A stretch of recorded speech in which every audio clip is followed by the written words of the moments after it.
ચાલો મિત્રો, આજે હું તમને એક રિસોર્ટની મુલાકાત કરાવડાવું। આ રિસોર્ટનું નામ છે મિત્રો ગીર વિલેજ।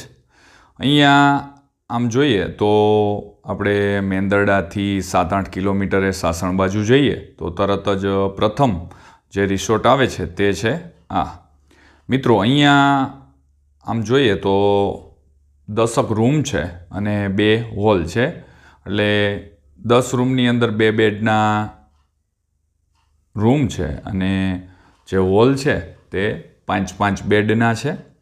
તેમજ અહીંયા સરસ મજાનો છાંયડો હોય છે, એટલે કે જ્યારે તમે ઉનાળાની ઋતુની અંદર અહીંયા આવો તો તમને ક્યાંય પણ તડકો લાગતો નથી।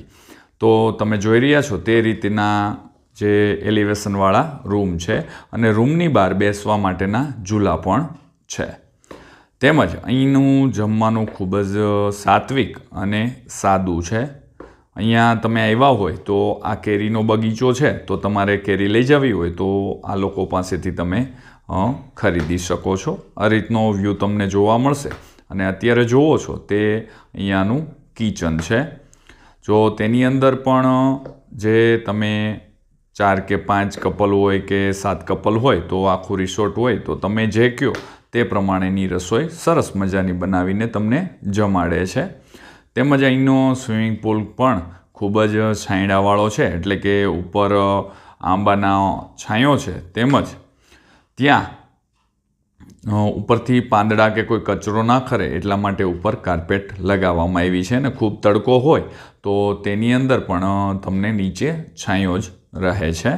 આ રીતે તમે જોઈ શકો છો તેમાં નાના બાળકો માટે અલગથી રાઉન્ડ છે અને મોટાઓ માટે પણ અલગ છે, જેથી કરીને તમારી સાથે જો નાના બાળકો હોય તો તેને પણ તમે વ્યવસ્થિત સ્વિમિંગ પુલની અંદર નવડાવી શકો છો। આ રીતે બાળકો તુબાકા લગાવી રહ્યા છે। તમને અત્યારે હું અહીંનું કિચન એટલે કે ડાઇનિંગ હોલ બતાવું છું કે જેની અંદર આ રીતનું રસોઈ, આ સાંજની રસોઈ છે, તો તેની અંદર પણ તમે નિહાળી રહ્યા છો તે રીતે સાદું અને સાત્વિક જમવાનું હોય છે। મિત્રો, તમે જો ઉનાળાની ઋતુની અંદર ક્યાંય ફરવા જવાની ઈચ્છા હોય તો સાસણ તમે પસંદ કરતા હોય તો આ એક રિસોર્ટ પણ પસંદ કર્યા જેવો છે અને બાળકોને મજા આવે એટલા માટે અહીંયા પક્ષીઓ પણ છે। તો ચાલો મિત્રો, હવે મળીશું આગળના વિડીયોની અંદર। આવજો।